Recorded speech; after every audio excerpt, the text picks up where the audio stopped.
voice onto the transmission. When you're talking on the handheld mic, please talk as close as you can to that microphone. That will assist in everybody down the line hearing you. Again, our press conference will begin at approximately 11:03. Thank you.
This one.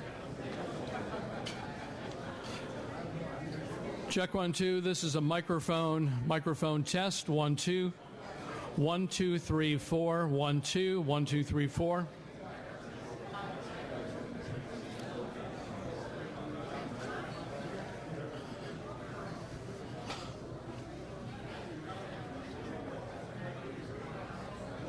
This one again.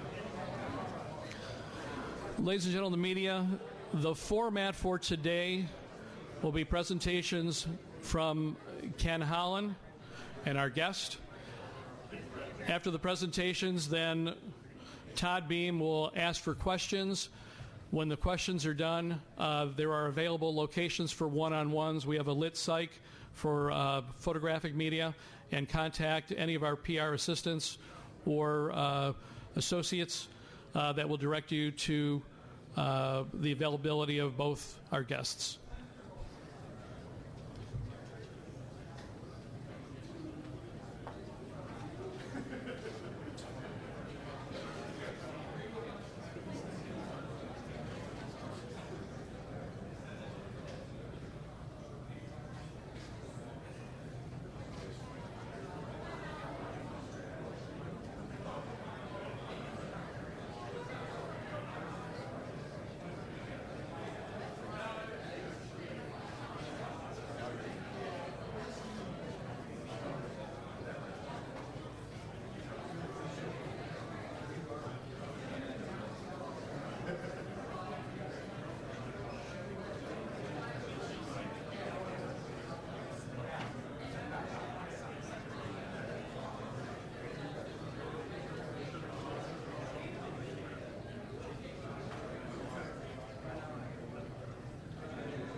Good morning.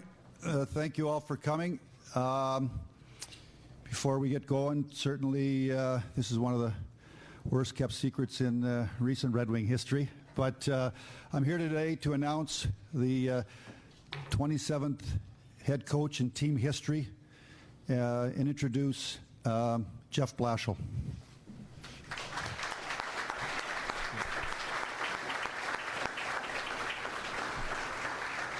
Thanks, Ken. I'd like to start by thanking Mr. and Mrs. Illich, Chris and Kelly Illich, Ken Holland, Jim Devellano, and the Red Wing management team for this great opportunity. I realize this is one of the most coveted jobs in the National Hockey League, and I certainly feel fortunate to be sitting here today.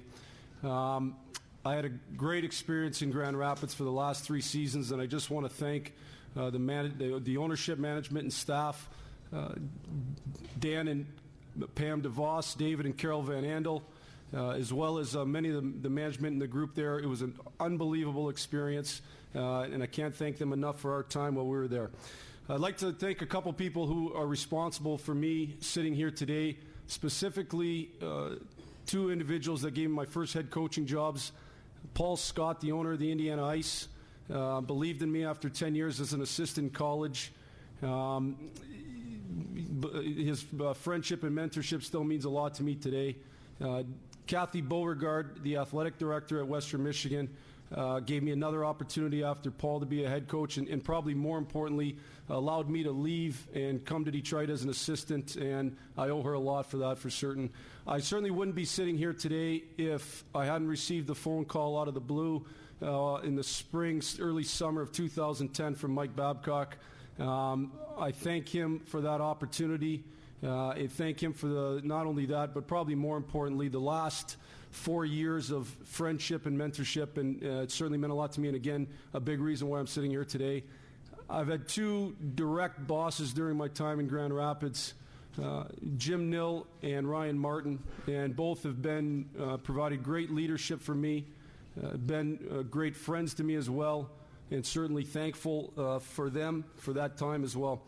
I think a special thanks to the Detroit Red Wing pro and amateur scouts. I can tell you firsthand, I've seen it firsthand as I've been through the American League and been through the National Hockey League. They've done a phenomenal job. They don't get enough credit, and I've certainly been one of the big beneficiaries of the work that they've done, and I want to publicly thank them. Coaches ultimately are a reflection of their players, and I've been real fortunate in my time to be able to coach great people and great players, and just represented by the captains of those teams I've coached, Brent Gwitt and Nick Balin with the Indiana Ice, Ian Slater at Western Michigan, and then for the last 3 years I've had a special group of guys with Jeff Hogan, Nathan Page, and Brennan Evans. And that group's been extremely responsible. They created a culture in Grand Rapids, a work ethic. They created a culture, a winning culture. They're a huge reason for the success that we had in Grand Rapids, and also a huge reason for the acceleration of the development of many of the young Red Wing prospects that are either on the team right now or are knocking on the door to be on the team, and they deserve great applause. I told Ken a year ago that with Mike's uncertainty, if Mike were to leave Detroit, that the Red Wing job was the job that I wanted most of any in the NHL. And I told him that. There's certainly personal reasons for that. I was born in Detroit. My dad was a Detroit cop for 10 years. I grew up in Sault Ste. Marie. I was a Red Wing fan, an avid Red Wing fan growing up. It's a great city that I believe in. It's a great organization, Original Six. But outside of the personal reasons, the more important reasons were the people that are involved in this organization. I mentioned the great ownership of the Illiches. Ken Holland as a general manager in the great management team that he's put together. I talked about the scouting staffs. But probably most importantly is the players. You can only win at the highest level. You can only win championships with great character and great talent. You can't have one or the other. You have to have both. And usually when you take a job, and I'm familiar with this, you're hoping that the group has great character. I don't have to hope at all. I know firsthand because I've experienced it. This group that we have here oozes character. They're led by three of the best winners, in my opinion, in all of sports, in Z, Pav, and Croner. They come every single day with an unbelievable work ethic. Their attention to detail every day.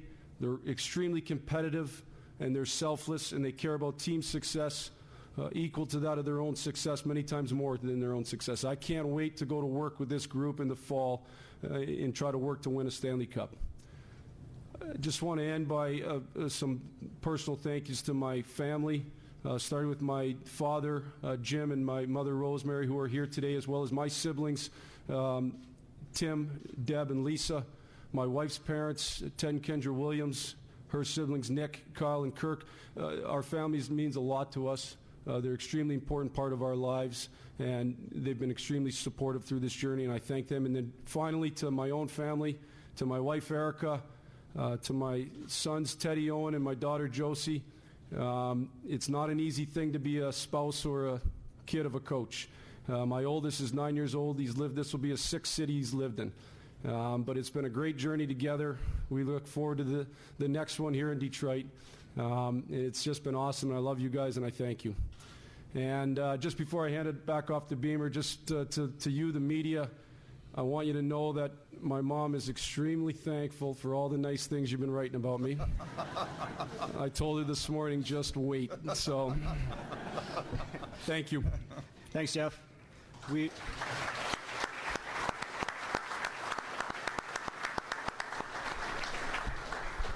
We'll go ahead and open it to questions from the media. Just a reminder, if you do have a question for either Ken or Jeff, just raise your hand and wait for one of the two wireless mics. Matt, we'll start with you.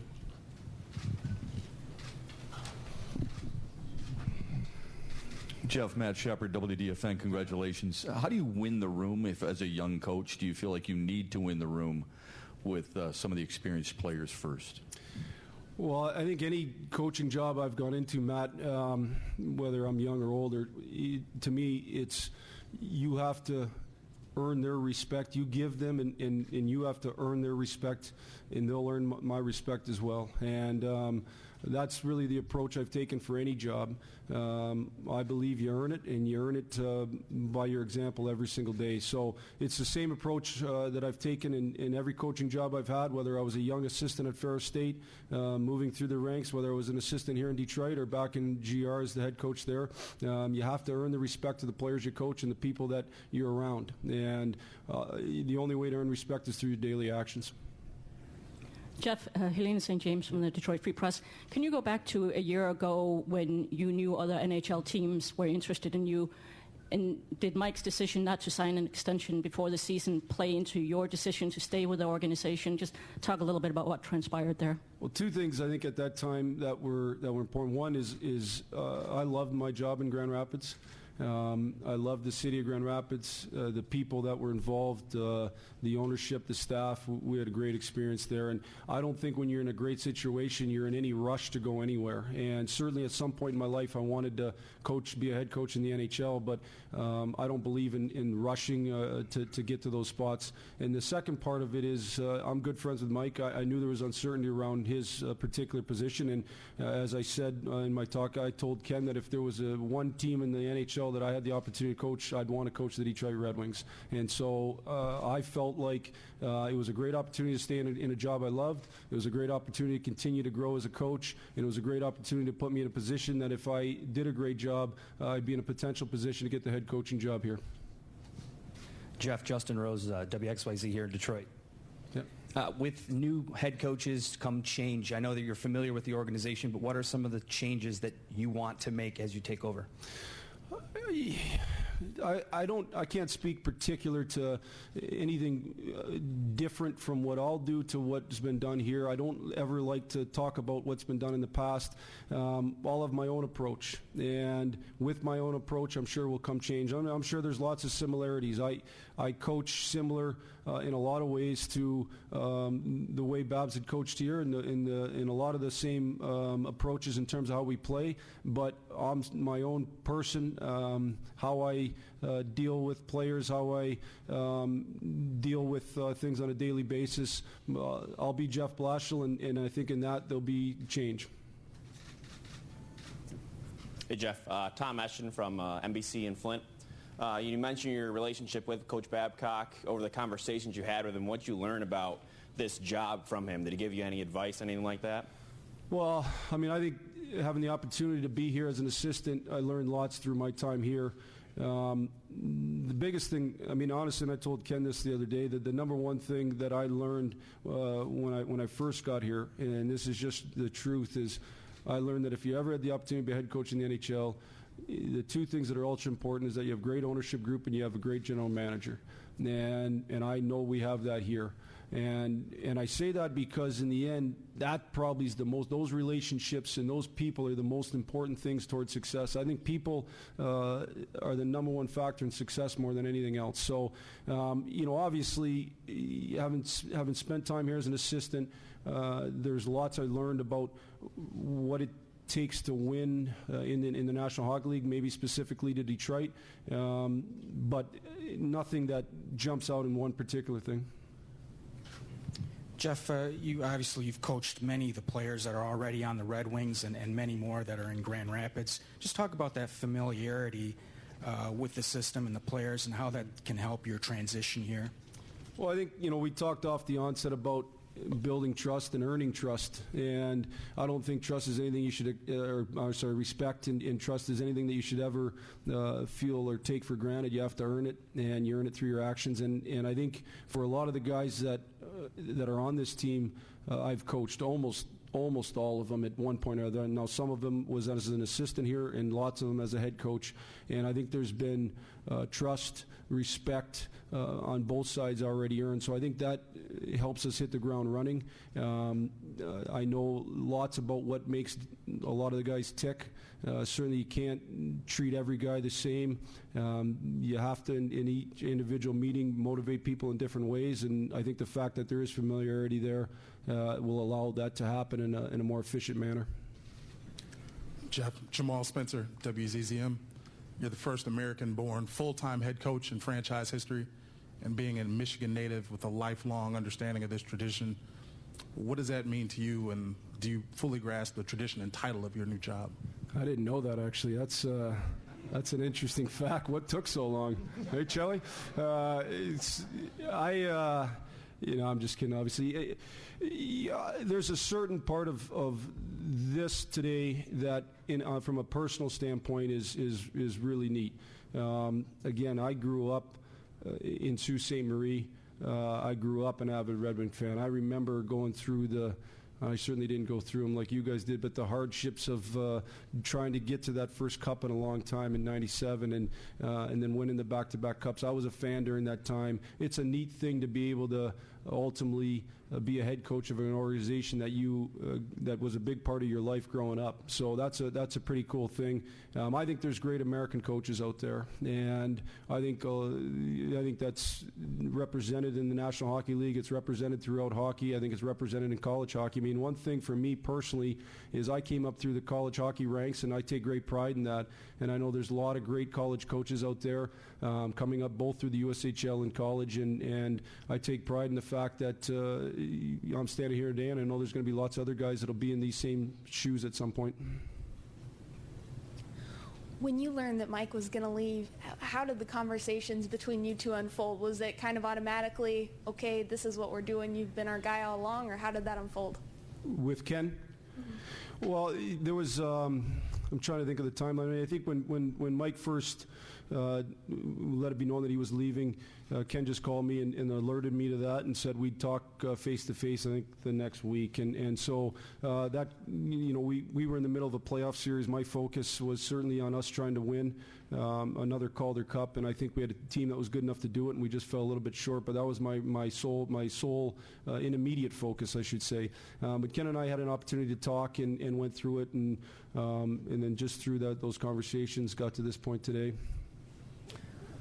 This is really for both of you guys. Jeff, how are you different than when you were coaching at Western? And Ken, how have you seen him grow in the last 3 years as a head coach? How am I different? It's hard to say. It's hard to. The guys that have been around me probably would be able to answer that more than me, because I think when you're in the middle of it, it's hard to say that for sure. But there's no question that over the last 4 years, so the year as an assistant in Detroit and the last 3 years in Grand Rapids, there's no question that I've learned a ton. And you learn by doing, you learn by going through stuff. I think I just am somebody who wants to get better at my craft. I want to get better as a coach, and so you adapt. I don't know for sure exactly which things. I know during my time here, one of Mike's real strengths obviously is attention to detail, the speed at which he practices. I learned those things during my time here, and I think applied them in Grand Rapids. The meetings, the conciseness of the meetings, but there's lots of X's and O's stuff as well that I think have allowed me to grow. Well, Matt, I would just say that. In watching Jeff, obviously I got, 4 years ago, Mike Babcock came to me when we had an opening as an assistant coach. I've always given Mike the authority to find someone that he thought was going to be the right fit for his organization. I'm not sure how Mike Babcock found Blash, but one day he said, I'm going to meet Blash. I think we met in Minnesota, didn't we? Yeah. In Minnesota we met, and I was impressed the first time I sat down with Jeff, and then we hired Blash to be an assistant. And, I think people that have watched my time as general manager of the Detroit Red Wings, I'm big on development. And I think that, player development, people development, I just respect that the National Hockey League is the hardest league in the world because the other 29 teams they're grinding away just like we're grinding away. And the more prepared that you can be at the NHL level, the better chance that you have for success. So, when Blash came in, he spent a year as an assistant coach in Detroit. As fate would have it, I guess the next year, Kurt Fraser, who was the head coach in Grand Rapids, got a job to be an assistant coach in Dallas. And Blash was my first call. We had two assistants, Bill Peters and Blash. Bill Peters had just come from the American League, so I knew Bill wasn't going to go back. I called Blash and I said, "There's an opening in Grand Rapids. Do you want the job? You're the first. My first call." Blash said, "Give me 24 hours." He called me back the next day and said, "Ken, I'd like to take you up on the opportunity to run Grand Rapids." So, just spending. And then he went down and certainly Blash won a championship in Indianapolis in the USHL. He won. He goes to Grand Rapids. He wins Calder Cup. We have a tournament there called the Prospect Tournament. I think the first time we ever won. We've won one championship in 18 years. Blash was at the helm. Then you watch the players that come up here, how prepared they are for the next level. Their attention to detail, and certainly as I talk to players that come up, the respect that they have for how Jeff makes them accountable, but at the same time has an ability to have a relationship with them that they understand what's expected, but at the same time he's in their corner. So, when a year ago, when I went to Blash, the year was over, I said, "Blash, 5 teams have called, asked to interview for NHL head coaches. There's 2 ways we can go. One is I'll let you interview, and you can, if you don't get a job, you can come back. 2, we can renegotiate your contract. We negotiate a salary increase."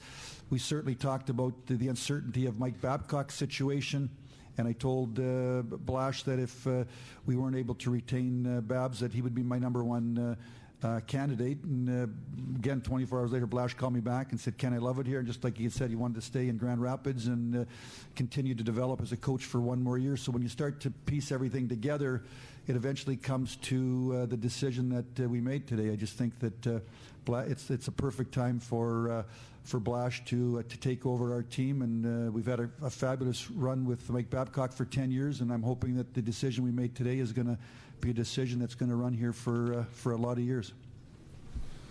Jeff, what is your goal immediately this coming year for the Red Wings? How far is the team along, and what do you expect from the first version of your coach team? Well, I think we're probably like 25 other teams that your goal is certainly to win a Stanley Cup. That's what your goal is when you start the year. Now, to get there, and this I think gets confused a little bit when one thing this team's done is with the playoff streak has been unbelievable, but I think what gets confused is it's not about the streak per se. It's about you have to get into the playoffs in order to ultimately compete to win a Stanley Cup. So every team I've coached, we've basically had two goals. One was to win the championship at the end of the year, and one was to help our players become the very best players and have the very best years they could. That's a promise that I give to them that I think is extremely important, and that's no different here. But we never talk about that goal after that day. We talk about on the process that it's going to take to reach it, which is ultimately your day-to-day approach. We divide the year into segments, and we try to play like a playoff team every single segment, which ultimately gives you the opportunity to earn a position in the playoffs, which ultimately gives you an opportunity to compete for a Stanley Cup. So that's the approach I've taken everywhere I've been, and that's the same approach we'll take here. Jeff, Keith Gave with Fox Sports Detroit right here. Yep. Hi, Keith. How you doing? You mentioned the streak a second ago. This team has been in the playoffs 24 straight years, 25 coming up next spring. Any incumbent pressure on you looking forward to not ending that streak? Well, the pressure for me, it's a year-to-year thing. Like I think the pressure that you put on yourselves as an organization, as a coach, as a manager, as players, is bigger than any outside pressure that you could face. So any external pressure is not nearly as big as the internal pressure you put yourself under to try to do the very best you can. So with that said, though, we don't worry about what could happen if you don't do it. We try to focus on what's it going to take to do it. That's our focus. And I said that lots. I said that when we were down 2-0 against Toronto this year, and people talked about the pressure of Game 3, and if you lose, you're done. And I said, we all understand that. We're not hiding behind it, but our focus isn't on what might happen if we lose. Our focus is on what's it going to take to win, and that's the approach that we take. Art Regner from WDET. This is actually two questions, one for Ken and then one for Jeff. Ken, I am under the assumption, is this a 3-year deal for Jeff? 4-year deal? And Jeff, you talked about coming up in the college ranks. Do you think that's why you have the uncanny ability to coach young players, is because in college you're more on the ice during practice. You only play twice a week as opposed to maybe the CHL where 3-4 games, in a week's period. I think two things I'd say. One, I think coaching is coaching, whether you're coaching young players or coaching veterans. Certainly, we had Jeff Hogan, I think, was 37 years old this year in Grand Rapids. We had 20-year-olds in Grand Rapids. We take a lot of the same approach in terms of our daily approach with each group. Now, you handle them a little bit differently. But I think coaching is coaching. I think I've had a great ability to be in experiences that have helped me grow. And, the different experience, I was a college assistant for 10 years, so a lot of that time I spent recruiting and scouting and watching players. I think a big part of a coach's job is figuring out who the best players are on your team. And some guys are real good at it and some aren't, and I think that's a real important part. I think I spent 2 years as a head coach in the USHL. There's unique challenges there. I spent a year in college. So all those things I think have helped shape who I am, and hopefully I've grown through all those experiences, and I plan to continue to grow. Hey, Jeff Rieger, 97 won the ticket. Congratulations. And obviously, this city is obsessed with their goaltenders. I just wondered, not that you know everything about the team just yet, but you know your candidates. I just wondered, moving forward, when you look at the job ahead of you, how big of an issue is the goaltending situation? And I guess, what do you see out of the two guys that might make a run for it?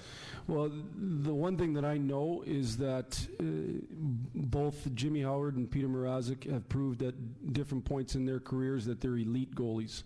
And I think it's great to have as much depth at every position as you can. And that's what those guys have proven at different points in their career. And I know they're both elite competitors as well and character people. So I'm excited to have a chance to coach both of them. Jeff, Ken Cal, Detroit Red Wings Radio. Congratulations. Welcome. Have you decided on your assistant coaches? And if not, do you have a time frame to tell us? We're still in the process of I guess going through the process of getting the right guys and putting the staff together. And I'd say a time frame, Ken, probably a week. Within the week, we'd like to have it settled and put the best staff we can together and then get to work. Anything else for Ken or Jeff? Okay, at this time, I'd like all the still photographers to make their way forward. We're going to have a quick photo op with Jeff and Ken.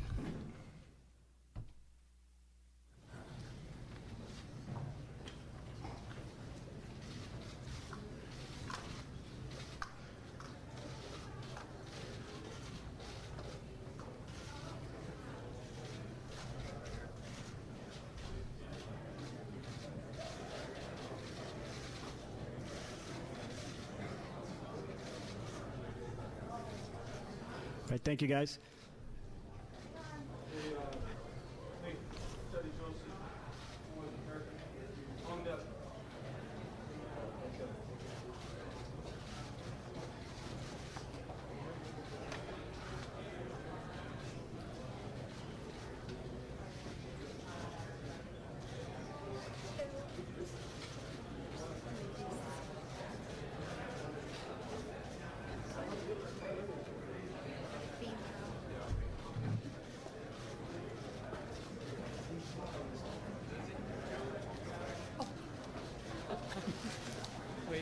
Yeah, definitely.